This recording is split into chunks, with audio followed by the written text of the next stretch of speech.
Welcome to the morning show, Mr. Morka. Thank you so much, Dr. Bati. Very good. Now, straight question. Who is threatening who?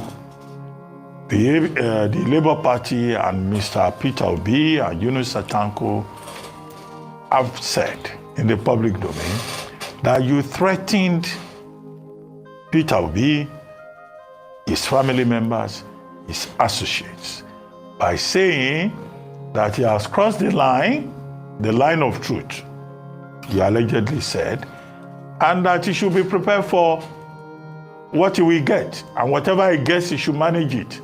What is he going to get for, exercising his freedom of free speech?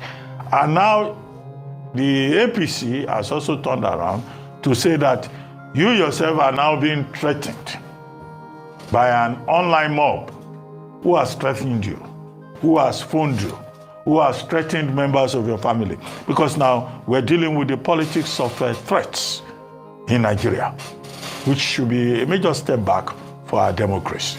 If we could just clarify these two sides of the controversy. Thank you very much, Dr. Bati. You just played back the tape of the interview I had with this station, in which a very specific question was put to me.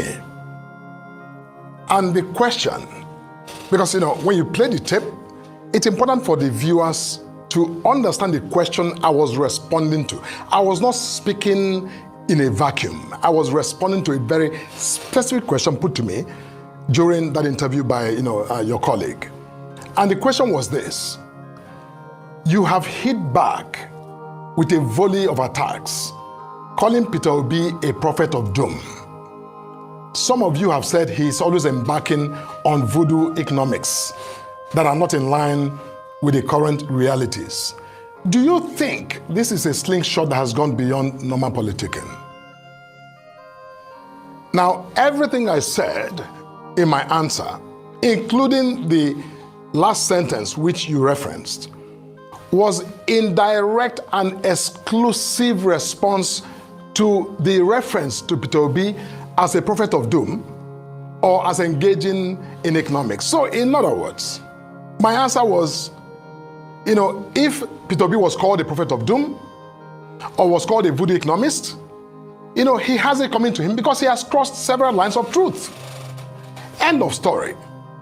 End of story. There's nothing else to suggest in those words that I said in the moment of an interview that, saying Peter Obi has been, speaking a lot of, falsehood, quite frankly. He says he has received death threats. From who exactly? Could it be that your statement, it was a form of incitement, to pro-Tinubu, pro-administration persons? No. You see, he who alleges must prove. If Peter Obi says anyone threaten him, he must, beyond just saying I've been threatened, Peter Obi, I think he, for a man in his standing, he should adduce or, supply some evidence of those who threaten him. Because if anyone threatened Peter Obi, we shouldn't be having a conversation in your studio. The law enforcement system should be looking for those who threatened Peter Obi's life. So, but the point, I want to make two major points. One is that I, Felix Morka, did not threaten Peter Obi. Nothing I said in that interview begins to even suggest remotely that, Peter Obi, I was asking anything other than saying to the man who was asking me a question, he said, you guys are calling him prophet of doom or, voodoo economists. And I said, well, you know what? If that is what it's called, he has, he deserves it because he's crossed the line of truth. Now, I don't know by what medium or by what, effort do you then transmogrify that conversation into a threat to Obi's life and the life of his family or those around him. Okay, that is libel in the extreme. I know Mr. Obi likes to quote figures from Bangladesh, from India, from China, but that's not what we're talking about. Let's move to the second leg of it. Has anybody threatened you? Because your own party is saying you have been threatened. And who are those people who have threatened you? How? Actually, because you two, you are alleging. Absolutely. You should also prove. As it turns out, Peter Becs' allegation that the words I spoke in that interview threatened his life. Now, immediately, as I speak, I have documented no less than 400 threats, about over 200 of which are death threats. Documented. I'm not talking about people just, these are written texts that I have carefully documented and which, I'm providing to the law enforcement agencies, or people really telling me how they, graphically describing how they intend to take me out, to shoot me, behead me in graphic language. You see, this is not a joke. And it's gone further to some members of my family who have also been, threatened directly. I'm not speaking about just, suggesting in graphic, language. You see, but, I'm not concerned about that because, what has triggered this entire insanity cannot be attributed to me. I did not threaten Peter B. And so anybody who is threatening me, that is their decision to do so. But, I hope that our law enforcement system will respond as effectively as possible to also, bring those individuals to justice. All right, thank you so much. And I'm really sorry that you're having to go through death threats. It's unfortunate and sad that this is what politics in Nigeria has, descended to. However, going back to Dr. Abati's first question, I don't think you responded to that clearly. It was on this station you made the statement, and I would read the statement back to you. Yes. And you have an opportunity now to clarify that statement. In all the statements I've seen you, and including statements from your party members, they've only just said you did not threaten. But the big question is, clarify what you mean so that they know it's not ambiguous, it's not open to misinterpretation. You said he has crossed the line so many times and has it coming to him whatever he gets. What did you mean by that statement? Look, I think I did as high actually, but let me clarify that. Now, in the statement that I put out yesterday in response to this allegation, I was very clear. Now, first of all, what I meant in the context of the question, because you can't think about crossing the line outside of the question I was responding to. I didn't come to make an independent statement. I was asking the question. You just asked me a question, I'm responding now. Absolutely. Okay, so what I said, and I stand by what I said, which is that the question was, you called, or APC has called Peter Obi, and by the way, the issue of prophet of doom was not my word. Let me just be clear. In my statement, responding to Peter Obi's New Year message, I said that based on his extreme pessimism, he's starting to become Nigeria's leading doomsayer. That was what I said. And what is a doomsayer? Check any dictionary. It talks about somebody who is, intently pessimistic. That's my language. But, the media, because people are more familiar with prophet of doom than doomsayer, it became prophet of doom. Okay, that was the language that the interviewer put to me.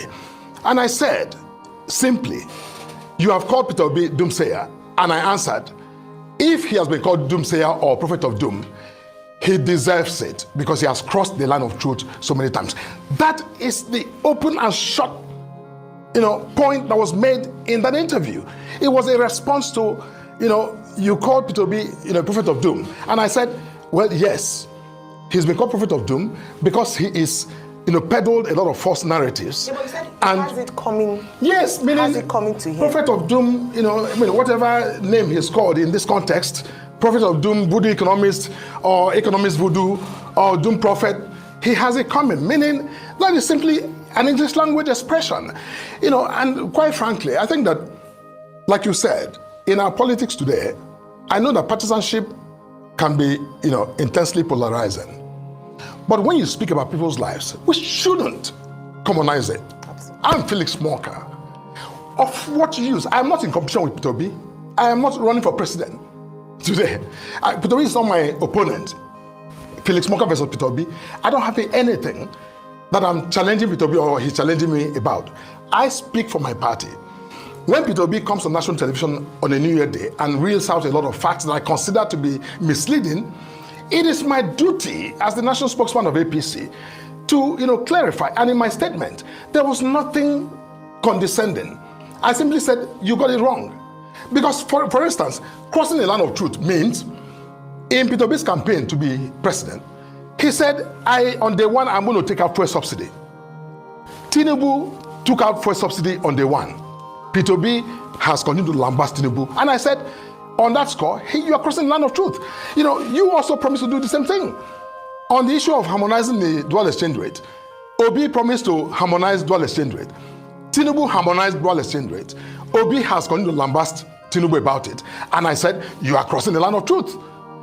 On the issue of national security, or on the issue of youth employment, everything Peter Obi promised he was going to do, this president is, trying the best he can to do it. And I'm simply pointing out, when as a statesman, you want to discuss, the national fortunes or misfortune, it behoves on you, even when your interest lies more in advancing a false narrative or a negative narrative, because it makes you look like an alternative to what you consider negative. But you must do so with some level of, truth and facts, even if it's not truth, because truth can be relative.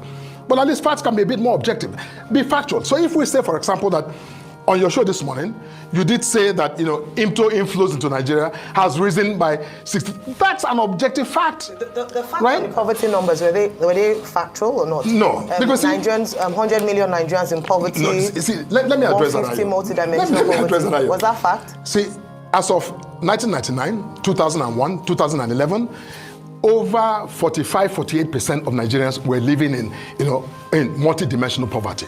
Currently, are they? No. See, my point to you, yes. If I'm not here to. I'm not. Again, I'm not going to be. Talking about figures and what is accurate and what is not. Talk about facts. What I'm saying is that even if let's assume without conceding that the figures Peter B put out as those who are living in. The point I'm making in response is that long before Asiwaju thought of becoming president or running for president, a number that is very similar of Nigerians were living in multidimensional poverty. In other words, it didn't happen yesterday. And by the way, even if Nigeria, everything about what Peter B said, Nigeria started to turn the corner, everything started to look up, we're creating more employment. That is, data, statistics takes a minimum of at least 10 years to reverse. You will not see any impact for at least 10 years. Those are long-term statistical, gestational period for evolution, for you to change that. So it doesn't happen in 18 months. It doesn't. And that's my point. Right. So you said that you're challenging facts or the misrepresentation of facts. Correct. Is in essence, that's your duty. However, what we saw was an attack on a person, not an attack on facts. And this is the issue. So for you to exonerate yourself and say, I didn't start this, when Peter Obi's New Year's address very clearly addressed the issues, but yes, you say you were responding to a question. However, you're trained in this field and you could have turned your response into an address of the facts.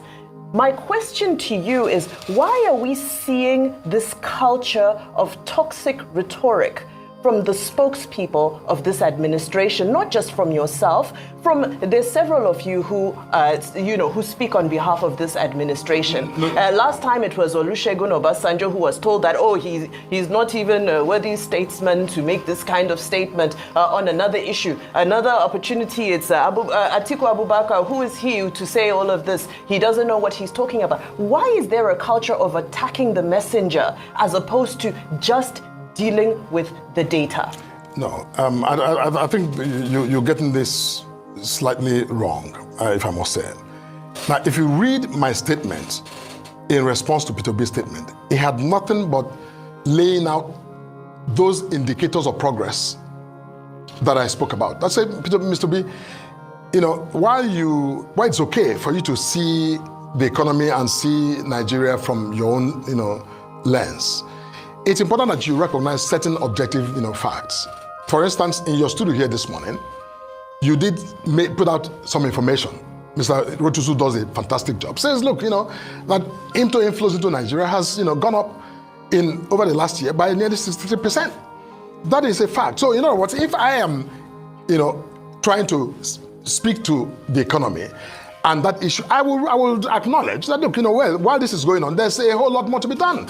Now, to say that everything is becoming worse by the day, that is factually incorrect. Now, let me say this. In my statement, from the beginning of my statement to the end of my statement, it was all about facts.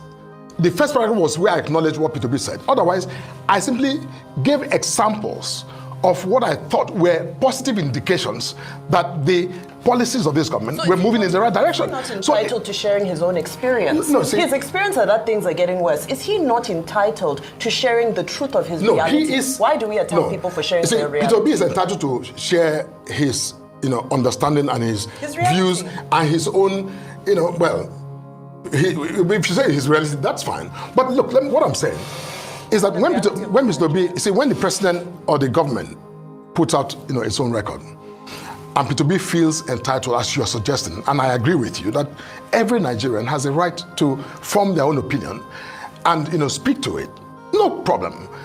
But if Mr. Becs is entitled to speak his opinion to the president's or the government's own, narrative, what stops anybody else, including Felix Morka, under our constitution, the liberty to also say to Peter Becs, just like he is saying to the president and to the government, that you are not doing the right thing? What stops me in my own exercise of my constitutional freedom to say to Mr. Becs, actually, in your own pushback, your narrative, you are actually also getting it wrong. You see, I'm a human rights lawyer.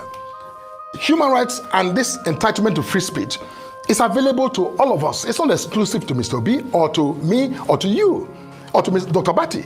It's available to all of us as human beings, as citizens. So when Mr. Becs, critiques a position of government or a record of government, Mr. Becs should, also be calm when others critique his own narrative, because, these are competing narratives, and we're in a political society where competing narratives are, people who are listening will choose. What do I believe? Do I believe that things are getting better, or do I believe that things are getting worse? That competition is a necessary aspect of our democracy, and the right to challenge each of the narratives is also a concomitant, right that we possess as citizens. Look, I get your point about the right to free speech and how no right under Chapter 4 of the Constitution is absolute.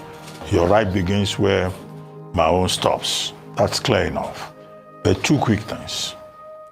Now, LP, Labour Party, and APC are the ones fighting now.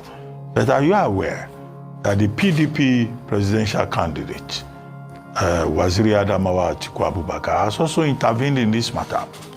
And he specifically accuses the APC administration of trying to stifle the voice of the opposition. And that the words you use in criticizing Mr. Peter Obi were derogatory, inflammatory, and such words, he says, should not be used in decent community.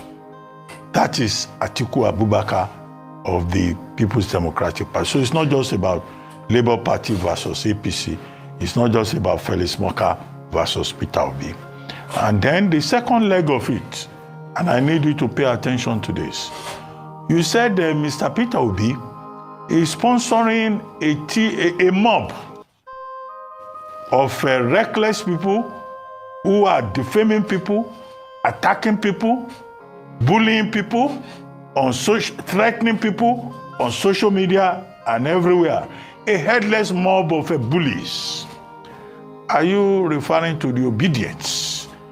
And I would like you to comment further on that characterization of this mob that you say Peter Obi is sponsoring, and now that mob poses a threat to the administration and to society. Thank you. As for the former vice president and his, intervention in this matter, I am certain that the former vice president has neither played back the tape of that conversation nor reviewed the transcription, the verbatim, written transcription of that clip.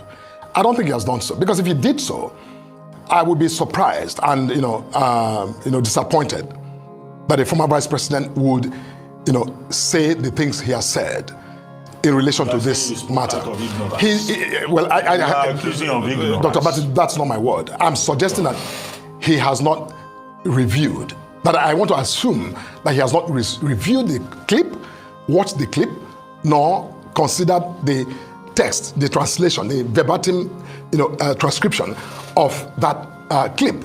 If he has done so, I want to give him the benefit of the doubt that he will not come to the conclusion that he did. Somebody may have just told him, this is what Peter B has said, and he decides to respond without, any due diligence to understand exactly what was said. So I'm willing to grant him the benefit of the doubt, because, if I truly believe that he said that, then I would again, be utterly disappointed in the former vice president. Now, but again, whatever he has to say or he has said, are entirely his, personal opinions, and that's fine.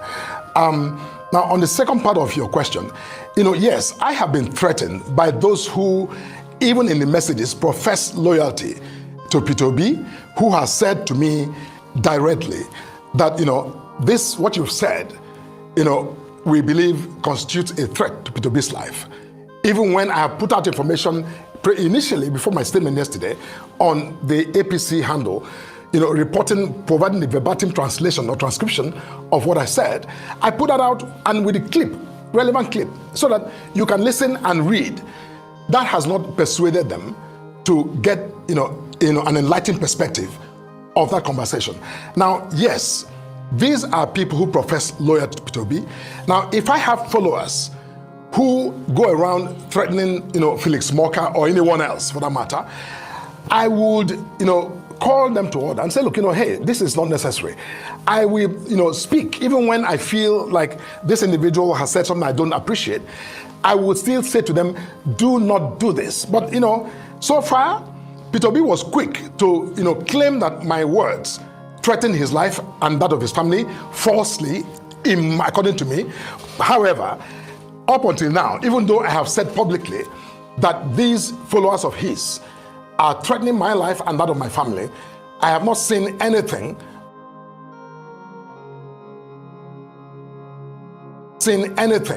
by way of a reprimand or a call for stay on the part of Mr. B. In that regard, if I may comment.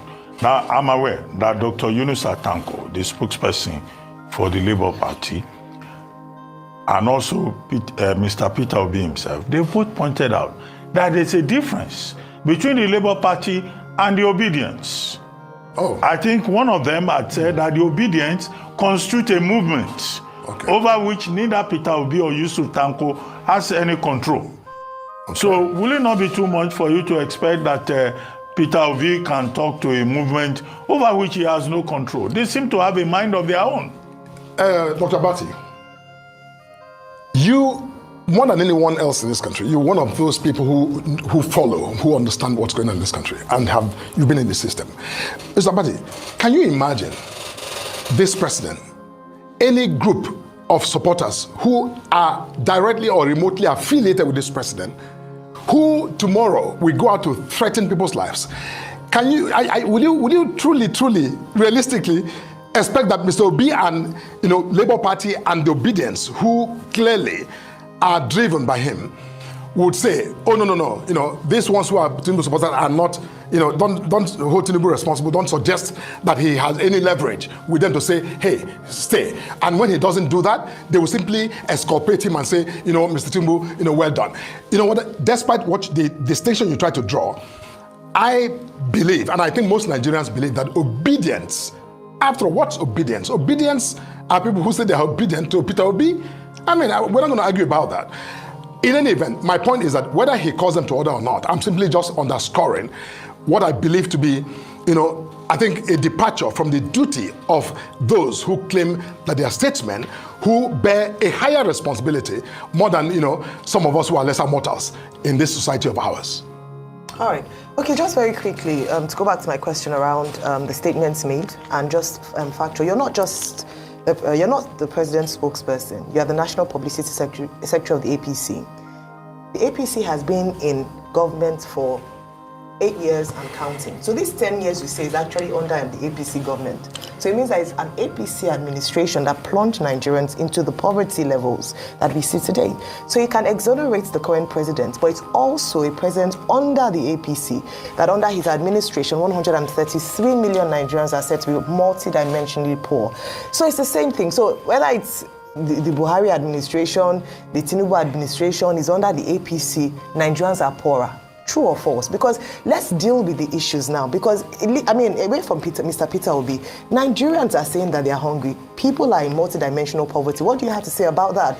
So would you, yeah, and then I will ask on a final note, if for the sake of peace, so that we can, at least one person would extend the olive branch, would you say, as a result of perhaps your statement being misconstrued, an apology for the statement you made whilst you were here, that you will get because you've now clarified it, but at least apologize so that the people who had been going to make threats will then go, at least you wouldn't also be accused of leading a headless mob or people who are threatening Mr. Peter Obi and the Labour Party, members. So two things on that one. First, just an assessment of your administration.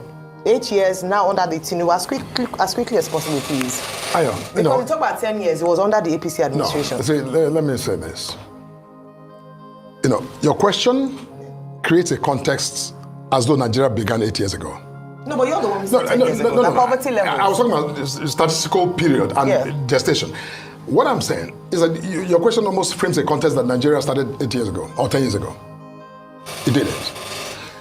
The Buhari administration came on top of nearly 2 decades of governance by the then ruling party. It's 2 decades as well now. Or two decades. 1 decade now. Going to 1 decade of administration. So the Buhari administration was a corrective government. And correct it did as it did. By plunging Nigerians into poverty? No. Now, are you suggesting that Nigeria had no poverty? There was no poverty in this country? You said more people before, got... No, because we have to deal with facts here. No, but we have to deal with facts here, Mr. Morka. Hang on. The facts are out there. No, hang on. More Nigerians were plunged into poverty under the APC administration. Can I ask you a simple question? Do you have the data of the Nigerians who lived in multidimensional poverty as of 2015? Under the Jonathan administration, how many was people? less than 70%. Under the Buhari... 70%? Yes, less. Than 70% of Nigerian population? Yes. Under the Buhari administration, it was over 70%, and at some point, Nigeria was actually ranking high as the poverty capital of the world. So I think that's just fact out there. I'm not saying that in terms of what you said. But you see what say if you take the 10-year parameter you just mentioned. Yes. So take it that in 10 years of the 10 years of the PB administration before 2015. Yes. That Nigeria did not move anywhere. Because if, as of 2015, no. You see, you think about what I'm saying, please. Okay. Think about what I'm saying. If we, let's say, for the sake of this conversation, we're not economists, right? So let's say that 10 years is that period where we say, whatever, the gestation period for transformation of that, data takes 10 years. It means that if 70% of Nigerians were living in multi-dimensional poverty as of 2015, it means that 10 years prior... Yes, it was your administration that plunged more Nigerians into poverty. Yeah, let's say 69%. Living in multi-dimensional poverty as of 2015. What I'm saying is that nearly 20 years of the PDP did not radically, that's 2 frames of data era, did not radically help this country reduce poverty. Now, the next 10 years that you're referring to, that people like to refer to, of the Buhari administration, now added to the Tinubu administration. When you say that this APC administration of, let's say, the last 8-9 years is the reason Nigeria has the figure you read out of people who are living in multi-dimensional poverty, that is actually disingenuous. I'm sorry. No, I'm sorry to say what you're saying. That is not economics. That's utter. That's just being disingenuous. I'm so sorry about that. Factual. It is, the facts are out there. The Buhari administration plunged more Nigerians into poverty, but we need to go because of our time. Manipulated facts, and it doesn't bear witness to the conclusion you're trying to give. All the indices are there, but it doesn't. Thank you very much for joining us.